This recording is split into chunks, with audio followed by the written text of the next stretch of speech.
that we'll send to participants as well. So that's for folks who might not be able to attend whole sessions or might not be here at all. So thank you. And it is my pleasure to introduce Dr. Kelvin Lou, who will be leading this session. We're really excited to have him. Dr. Lou completed his internal medicine residency at UBC and his palliative medicine subspecialty also at UBC. His interests include serious illness conversations, narrative medicine, and culturally sensitive care. He works as a palliative care doctor in both the inpatient and outpatient setting in Vancouver Coastal and Fraser Health.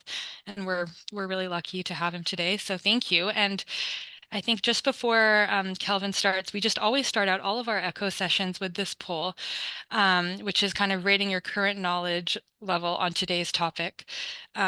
So providing culturally sensitive care to the Chinese community. Go ahead and just kind of give a self-rating right now, and then we'll kind of check back in with this question towards the end of the session. So thanks all for participating.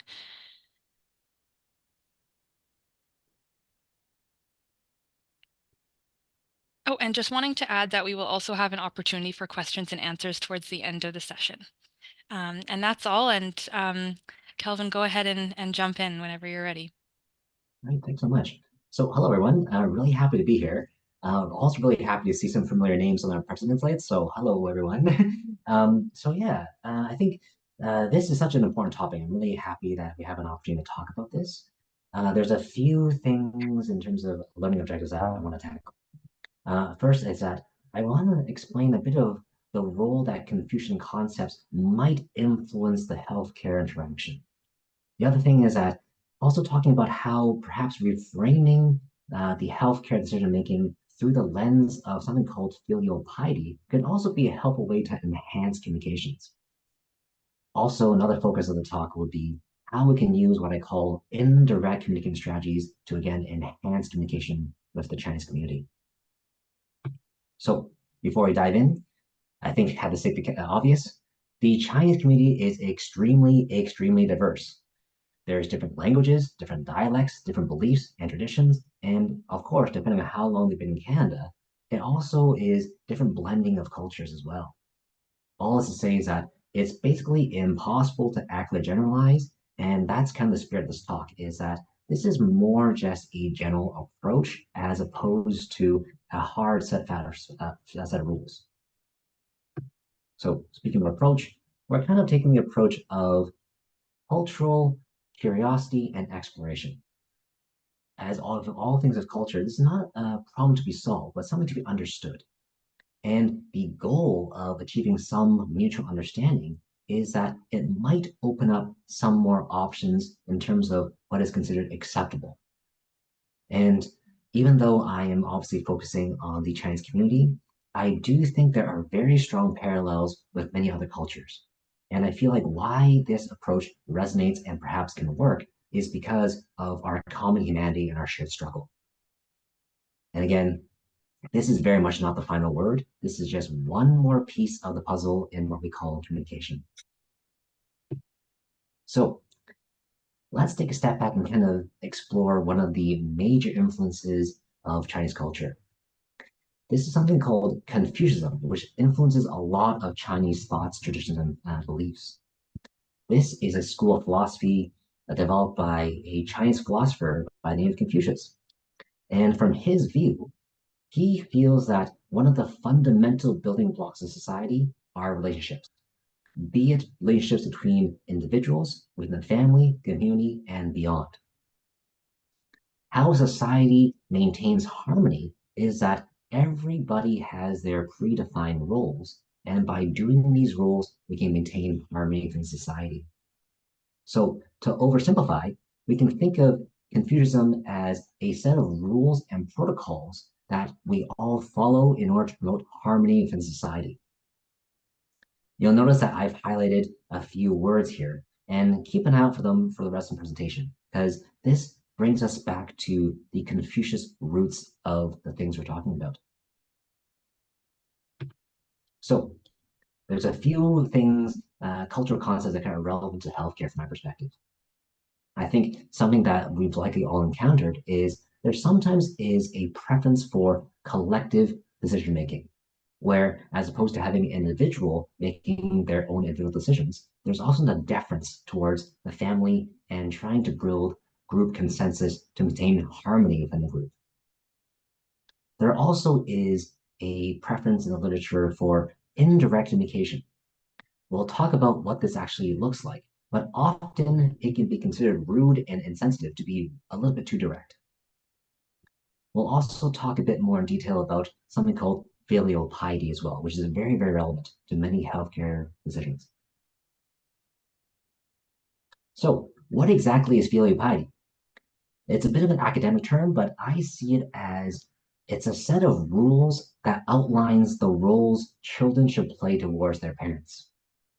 It basically explains how the children should look after their parents as they get older, and is one of the reasons why there often is quite a few different multi-generational households within the Chinese community. Part of that is there is an emphasis on obedience, where children demonstrate their love and respect of their parents by obeying them.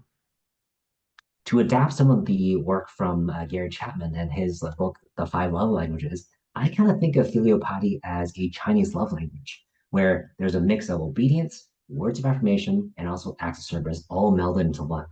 That's how a lot of people show their love and devotion to their parents. Going back to some of the Confucius roots, there also is very strong moral implications about being filial, where if we think about the family being a fundamental building block of society, you being unfilial in a way is messing with the very fabric of society, and that carries strong judgment. Within the society itself, there often is very strong expectations about how children should look after their parents. So, for example, the extended family might be very questioning and also very judgmental sometimes about how a child is looking after their parents. To give you an idea of kind of how important this concept of filial piety is, in my work in looking after people with serious illness and approaching end of life, when I talk to them and ask them, looking back in your entire life, what are you most proud of? A common answer that I get is that I am so proud that my children are filial towards me. That gives you an idea of how high the stakes really are when we're talking about filial piety. So why don't we dive into a case? We have a 90-year-old female. She has metastatic cancer, and her prognosis is on the shorter side. Currently, she's living at home, but things are becoming quite challenging. She's falling more at home, and the family are really struggling to look after her despite their best efforts.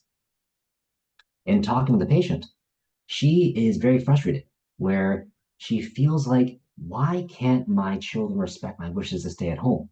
Why do they keep bringing up this issue about hospice? And I feel like I'm being abandoned by my children.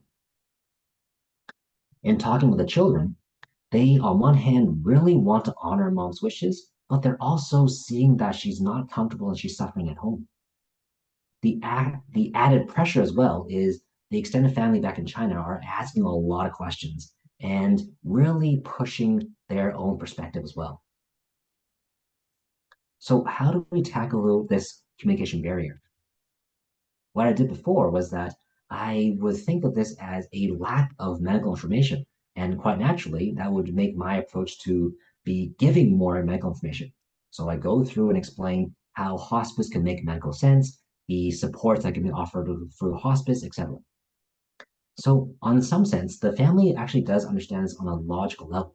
But I feel like by just limiting our approach to this medical information based approach, it ignores a big part of the concern. By using the lens of filial piety, perhaps this offers us another window to see what is the actual emotional core of the conversation. So, from looking at mom's perspective, she possibly was expecting to be looked after by her children until she passed in her home. This change in the plan, this talk about hospice, from her perspective, could be that my children don't love me. They're abandoning me towards hospice. And that hurts. That's very, that's hard. And that could explain that strong emotional reaction she's having and shutting down the conversation. From the children's perspective, their struggle is on one hand, they want to be filial by respecting mom's wishes. On the other hand, they're also feeling unfilial because they don't feel like mom is comfortable. They feel like mom is suffering. So they're caught between a rock and a hard place. With this understanding, it becomes clear that the issue isn't just about providing more medical information. It's about tapping into the emotional core of the conversation so that we as medical professionals can support the process so that the family can make both an informed but also a loving decision for the family. So let's try to reframe the filial duty in a way that can move the conversation forward. In the healthcare context, filial piety can often be reframed as the balance between obedience and the protection of the ones we love. By reframing things in this way, it expands the option of what is considered acceptable by the family. So let's start with the children. Yes, on one hand, obeying mom is the filial duty. On the other hand, protecting mom can also be framed as fulfilling a very key aspect of the filial duty. It's not that obedience isn't important, it's that we need to balance that with protection to have a fuller understanding of what it means to be filial. In this case, protecting mom could mean having a serious discussion about the risks and benefits about hospice. Also, as medical professionals, by making a medical recommendation in the language of filial piety, it allows the children to more easily defer to the medical experts when explaining to their extended family back home. This reframing also can be applied for the patient's perspective as well. So, what you can explain is that perhaps with great power come also great responsibility. Them as the elder of the family, the head of the family, it's not just about people obeying them, but they also have a duty to protect the family unit as well. And that form of protection could come in the form of not forcing your children to witness you have a uncomfortable and perhaps tragic passing at home and thereby traumatizing them. That's their end of the filial bargain as well. So we can see that by adopting this filial lens to the issue, it doesn't the issue isn't just now hospice or no hospice or am I being filial or not being filial. The problem becomes deeper. It becomes what is the higher filial duty in this very specific situation? And this is such an important distinction. We're not dismissing this as some random cultural affectation. We are instead actually leaning into this cultural understanding and providing our medical expertise to complement this worldview. It's this distinction that allows us to unlock the conversation and promote harmony within the family and allow for true informed decision making. So, why don't we summarize what we've talked about? So, initially, the medical perspective started off as the balance between autonomy versus patient safety. With this added reframing, we also now understand that our job is perhaps to reframe the filial duty so that it promotes harmony within the family. The patient could have started off from a place of, I wish my children would just obey me. So now I have to make a decision that's not just right for me, but I have to make it that's right for the entire family. From the children's perspective, it started off from a place of I need to obey mom. So now, in order to fill the true filial duty, I also have to balance that with protecting mom. And protecting mom is also loving mom. Addressing the extended family influence on this as well. They could have started off with thinking about are the kids abandoning my relative to hospice? To now a place of, oh, okay, it's the doctors making a medical decision, and the kids have done their best, and they are deferring to the medical experts. This can really change the dynamic of the case. So this is all well and good, but what does it actually sound like in real life? There's many ways to say this, but this is how I would say it. To the patient, you can go like, you know what? this is so and so. I that your children have shared with me that they want to do absolutely everything to look after you. They're willing to remortgage their house. They're willing to quit their jobs to look after you. They want to do everything to look after you. There's not really a right or wrong decision here about staying at home or not. It's about understanding the real implications of our decisions. The implications about staying at home could be that you might run the risk of traumatizing your children if they have to see you suffer in your last moments. As we all know, private care and hiring that for at home is also extremely expensive. So there are also real financial implications of you staying at home, which could impact your family for long after you've passed on. This is all very real. In talking to the children, you can also say, I understand that you want to respect mom's wishes.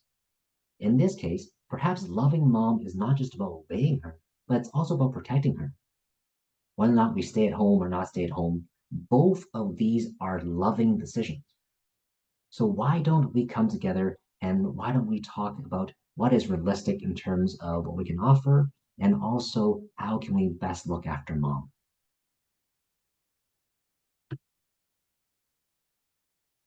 Other ways that we can move the conversation forward is through the use of indirect communication tools. How I think about indirect communication tools is that we are still conveying medical information, but we are intentionally taking a more roundabout way of doing things. The image in my mind is very much of the spiral, where we are very much targeted, we're working our way towards center, but we are intentionally doing it in a more roundabout way. The function of this is that it creates space and distance so that the other person can actually hear what we're saying. Sometimes it's just too painful to confront the facts too directly.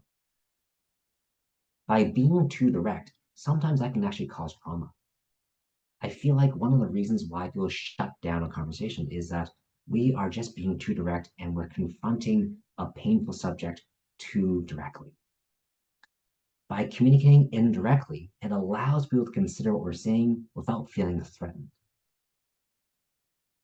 There also is a cultural element to this where in Chinese culture and in many other cultures, it can be considered rude and polite, get right down to business. And especially when we're talking about something very sensitive, it is sometimes much better to come about it indirectly. So with this understanding, it kind of informs what our role in communication is and what our goal is. It's not just about running in there and delivering medical information, but it's also about trying to work our way to the heart of the conversation and understanding the real concerns there. So how do we actually do this? One of the very powerful ways we can do this is communicating through story. Stories are a great way to communicate, and I see it as a way to share information without triggering a debate. Think back to a time when you changed your mind on something very important.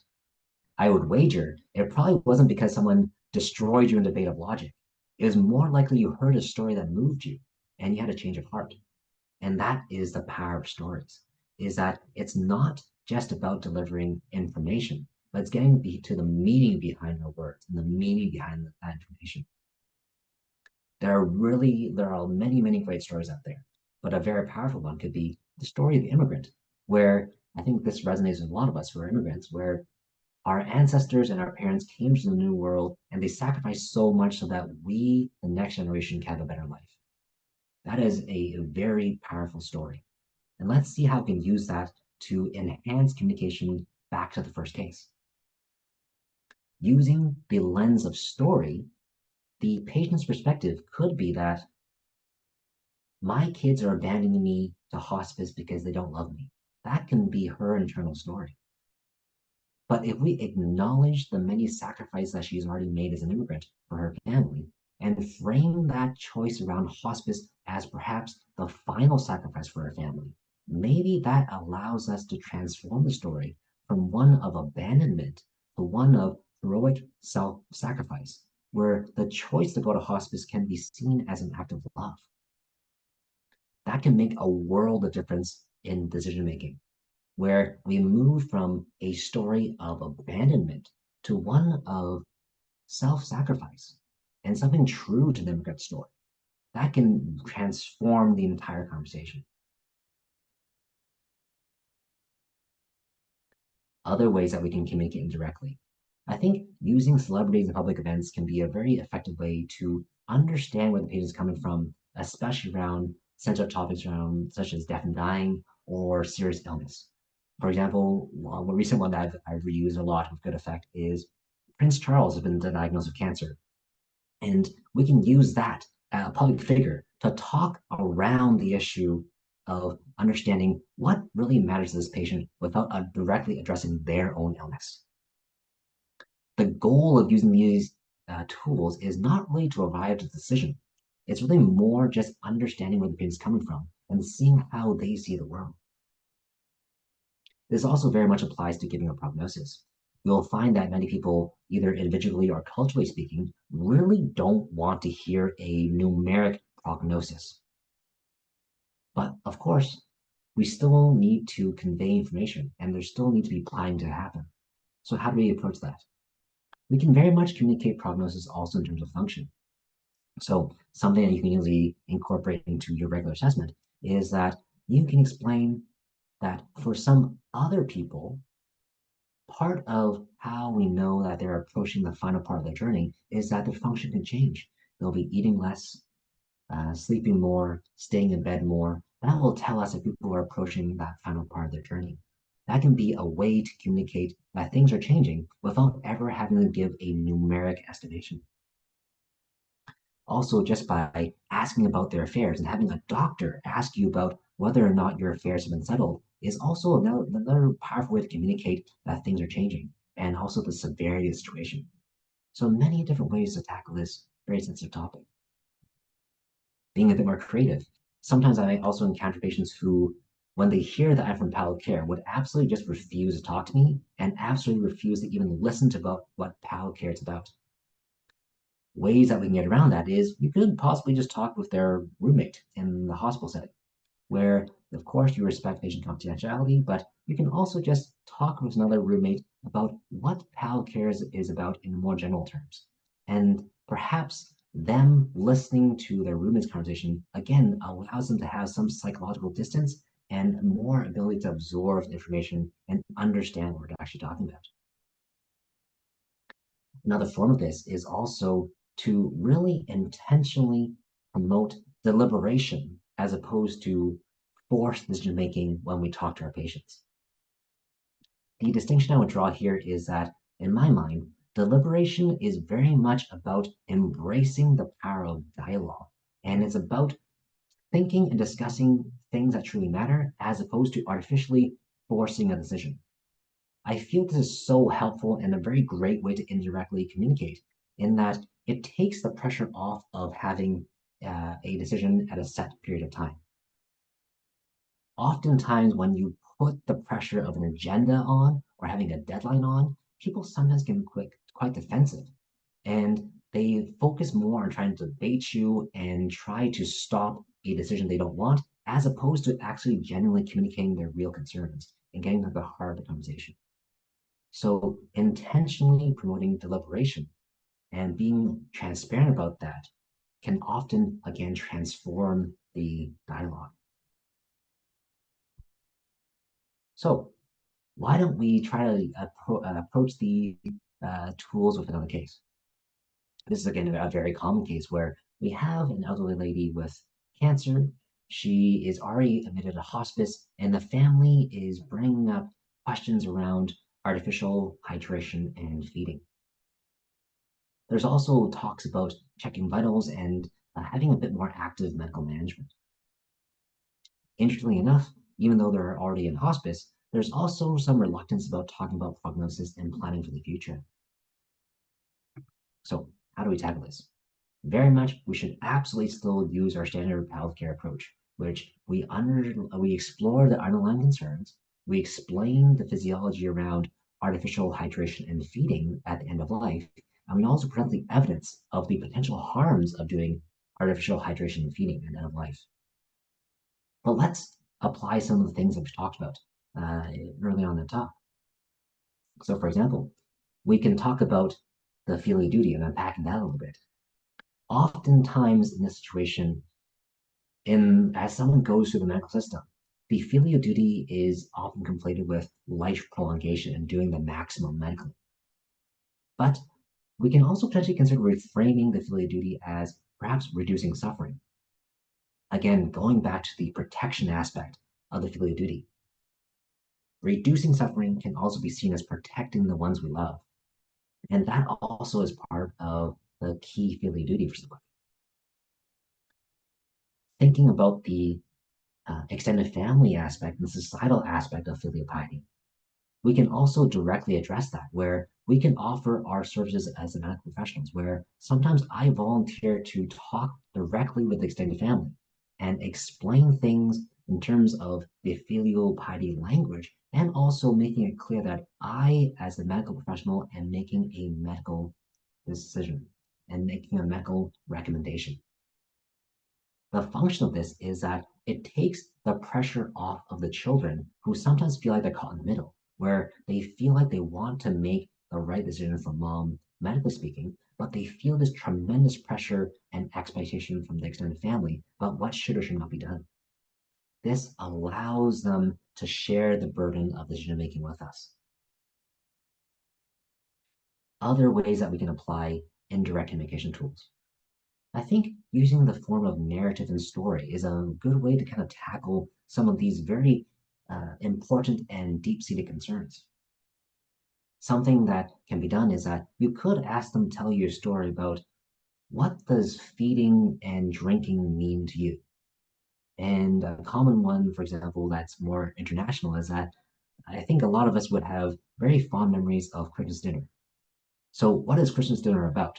Obviously, there's eating and drinking involved, but often I feel like most of us would say it's about the sharing, it's about the ritual, it's about breaking bread with the ones you love, and it's about companionship.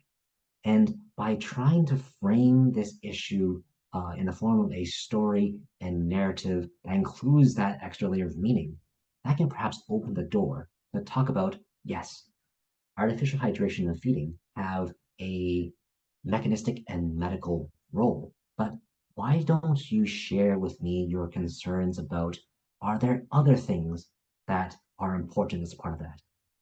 Oftentimes, the feeding and drinking are symbolic, where it's a form of expressing care. It's a form of having the family gather together. And perhaps by exploring those aspects, that can open up other options that are considered acceptable, aside from putting an IV in, aside from putting a feeding tube in. I can still address those emotional concerns. We can also tackle the reluctance around talking about prognosis functionally. We can say, we can share what we're seeing, like, oh, mom is perhaps not moving as much as she normally does. Mom is perhaps eating less. For my other patients, what that tells me is that things could be changing. And we are being very intentional in terms of how we use our words, focusing on function and not necessarily giving a numeric prognosis. And also, again, respecting the fact that we don't want to go too direct. We might want to share stories of other patients we looked after and providing that indirect distance and that buffering. Also, going back to deliberation as opposed to forcing a decision.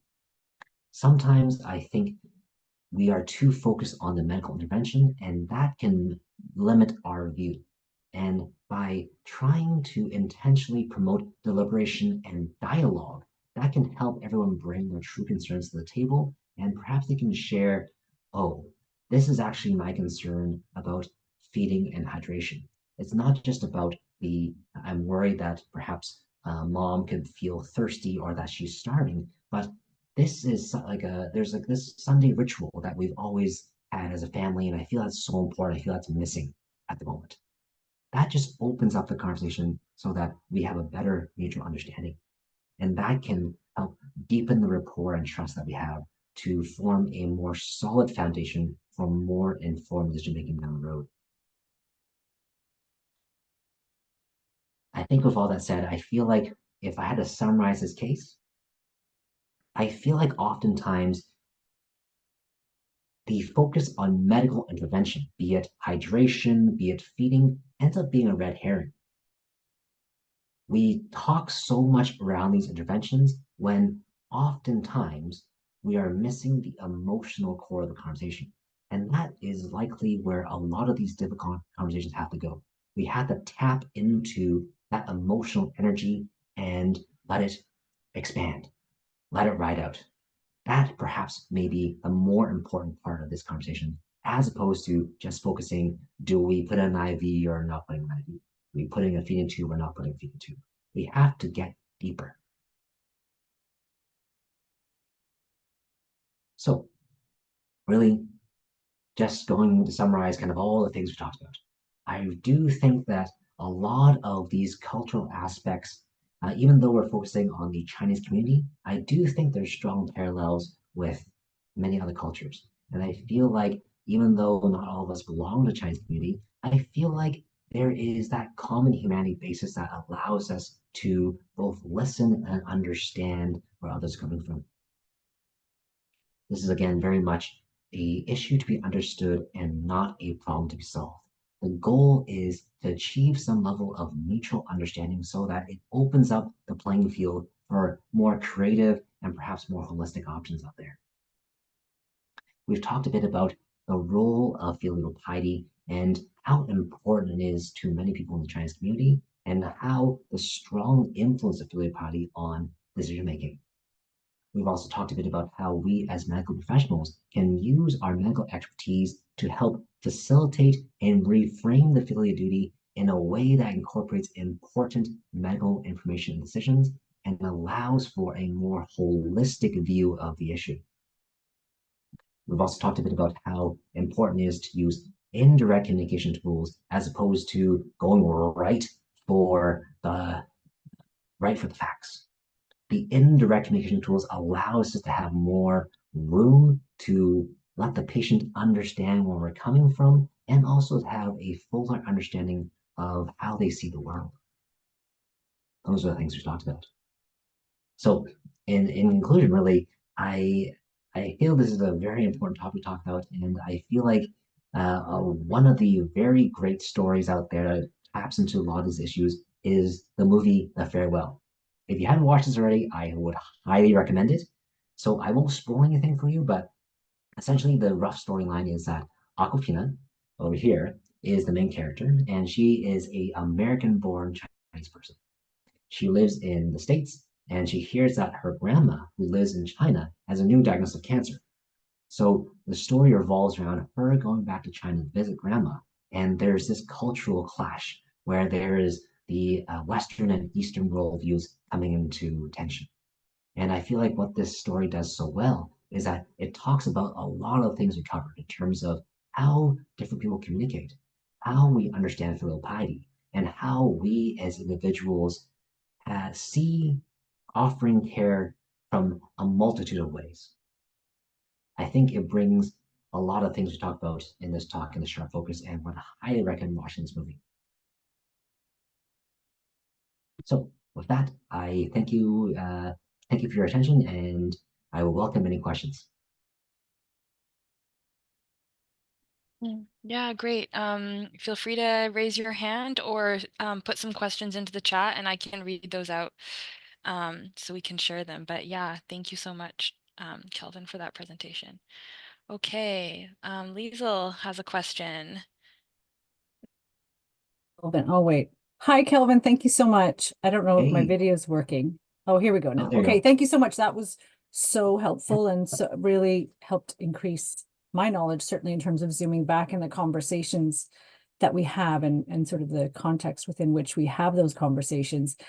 One of the things I'm wondering if you could talk a little bit about is how we present the concept of hospice. I feel like, I've heard different things about the translation itself. I think even when you take the cultural piece out of it, there's so much stigma around the concept of hospice. And then I think adding on the layer of being in terms of trying to be culturally sensitive. I'm just wondering if you could talk a little bit about that, if that makes sense. For sure. So difficult, so challenging. I think even without the language barrier, where we're using a really good translator, there's just so much packed in that word. it's such a powerful word. And I think kind of I think thinking through the stuff we talked about, I think addressing the symbolic aspect of that word can be so helpful. Oftentimes there is something in there. There's perhaps the cultural stigma where hospice can often be conflated with long-term care, and long-term care also carries its own stigma, where oftentimes because of the multi-generational household aspect of families, if you abandon your loved one into long-term care, you're not being filial. You're foregoing your filial duty, and that's explosive. So when we transfer that energy from long-term care into hospice, that's oftentimes what we're facing against. You're also throwing in the extra element of they're approaching end of life, and that in itself is already pretty explosive. So you're adding in multiple layers of very high energy, explosive topics. I think a way to diffuse that is not necessarily just focusing on the language, but really getting them to share the underlying concern. If it's abandonment, we can apply some of the stuff we just talked about in terms of filial duty and reframing the duty as protection and not necessarily as abandonment. We are not giving up our duty to look after our parents or looking after our parents in a different way. We are protecting them from other things. That can perhaps build that bridge so that at least the conversation gets started. I think kind of reflecting back on the conversations have blown up my face in the past, I think oftentimes the issue is that I try to get ahead of myself. I try to dive right in. I'm being way too direct in the words of indirect communication. And I ignored that first initial step, which often is the most important part of the journey. Just opening up that door, if we don't do that carefully, can just completely derail the conversation. I think all the stuff we just talked about in this talk can set us up to put our hand on that door and sensitively open it so that we can at least have a chance to talk about what really matters. I was Thank kind of you. rambly there. I don't know if I answered your question. Yeah.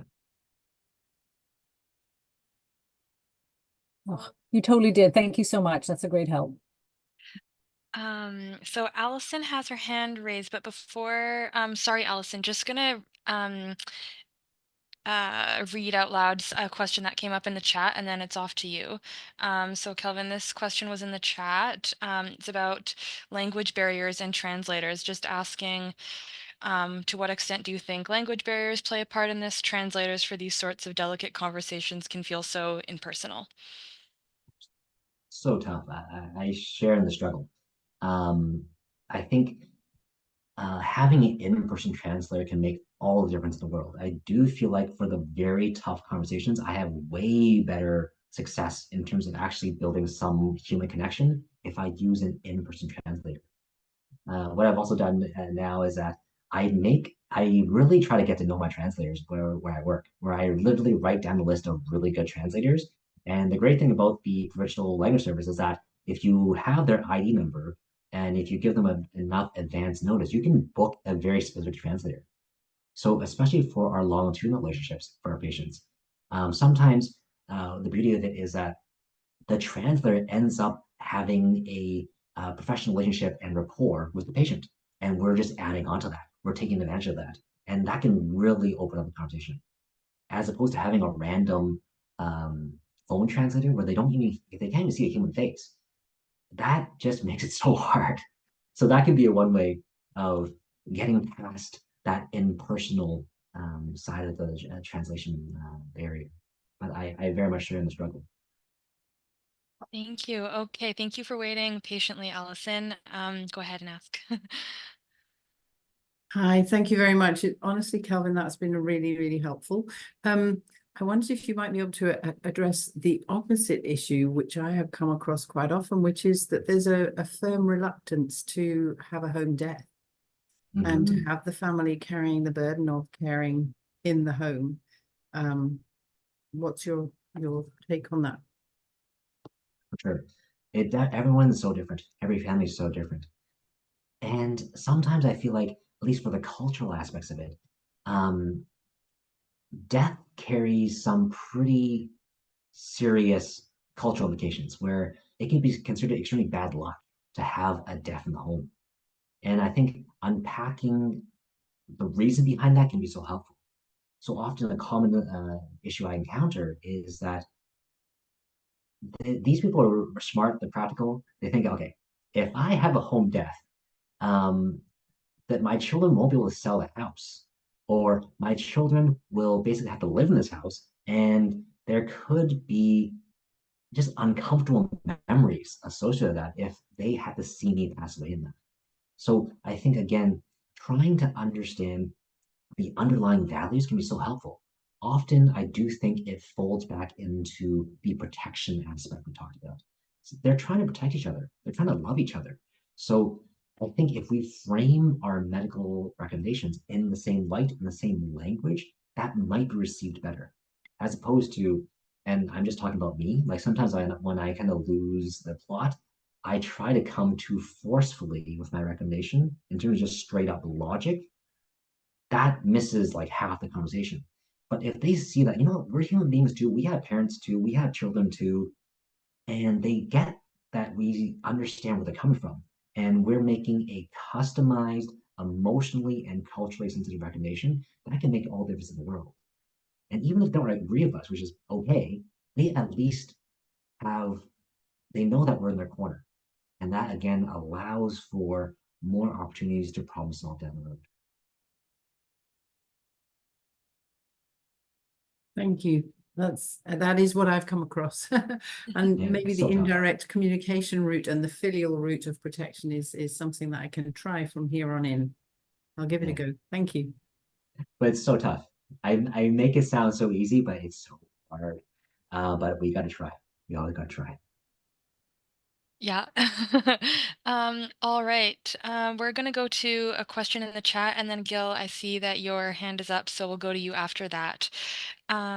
So this question is from Bev Nolan, and Bev is asking, curious about how to best approach family patients when families ask staff not to tell their loved one that they are in hospice once they've arrived, to not use that word, instead that it's a facility like a hospital. Mm-hmm. Interesting. That was tough. I think oftentimes where that comes from, at least from my experience, is again, it goes down to protection. There is this very strong belief where if you tell too much information, especially around like sensitive topics, you could take away the hope that someone has that sustains them. There is a very real belief where if you disclose a diagnosis, you disclose like a hospice type setting, they would get into this depressive state that ends up shortening their life.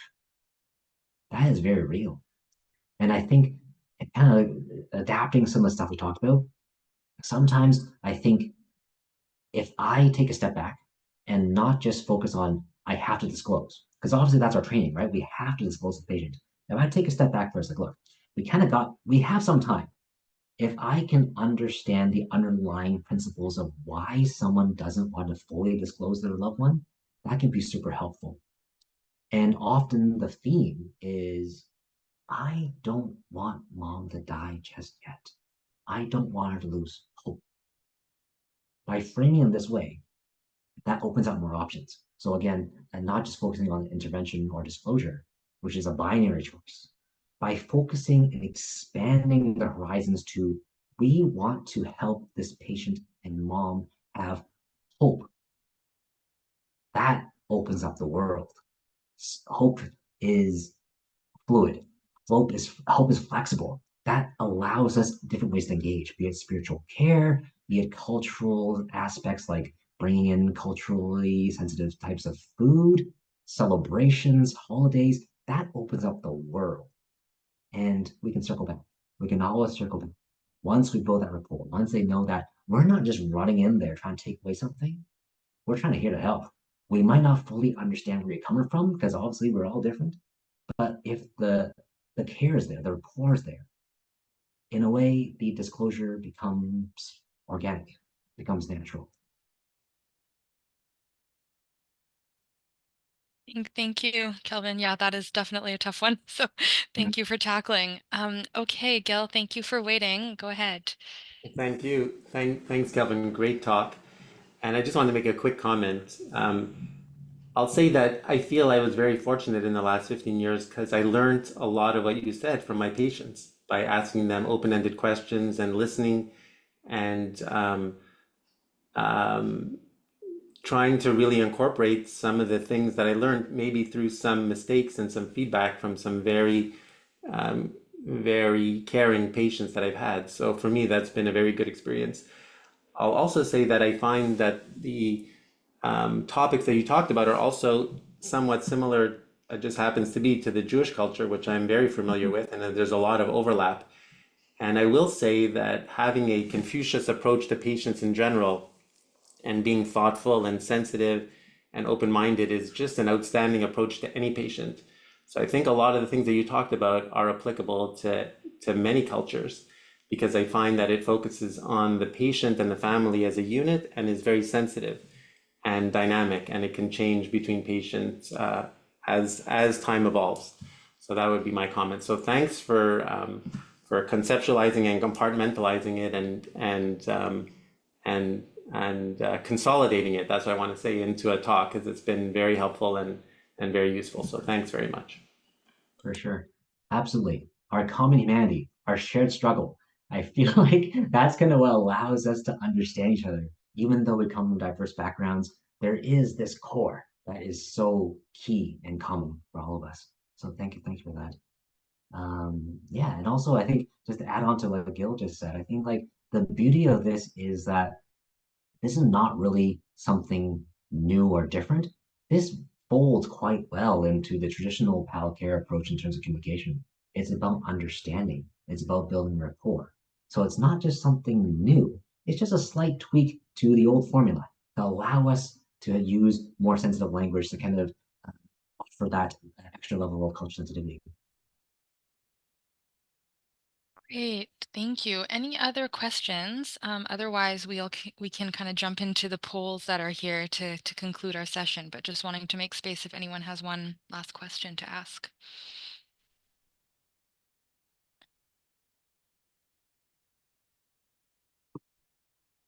All right, well, we'll see if something else pops up, but for now, Esther, if you don't mind putting up these polls, thank you.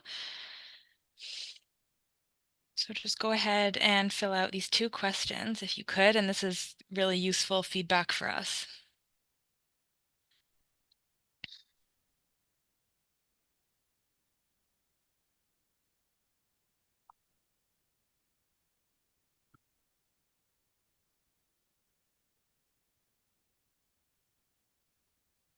And kind of on top of this poll, there'll also be a post-session survey as well. And that's kind of really important, engaging feedback on these sessions, figuring out what kind of speakers we should bring in next, and just kind of improving our program overall.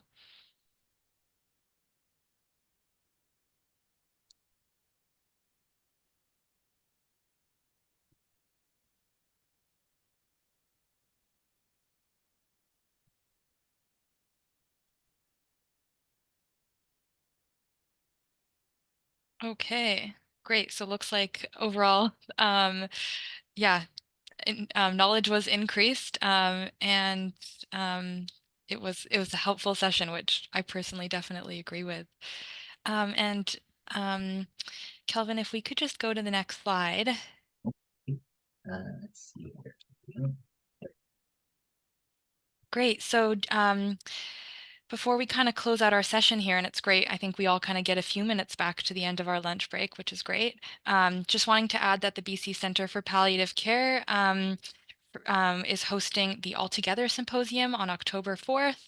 Registration is open and we just kind of have a list of our rates. So just wanting to give that plug for the center and welcome you to join us and register if possible. Otherwise, thank you so much to Kelvin for presenting today. I know for me as a hospice nurse and researcher. This was really useful, and I really appreciated the practical approach you had to that language as well, because often cultural sensitivity is talked about in more of a theoretical, abstract term, and so I really appreciated the concreteness and practicality of this presentation. Um, Thank you all so much for joining and participating. We will be posting the recording and notes about a week from now as well, so you can share with your colleagues who might gain to listen to this recording as well. And otherwise, I think we'll just close this out. Thank you so much for your time, and take care, and we'll see you again, hopefully.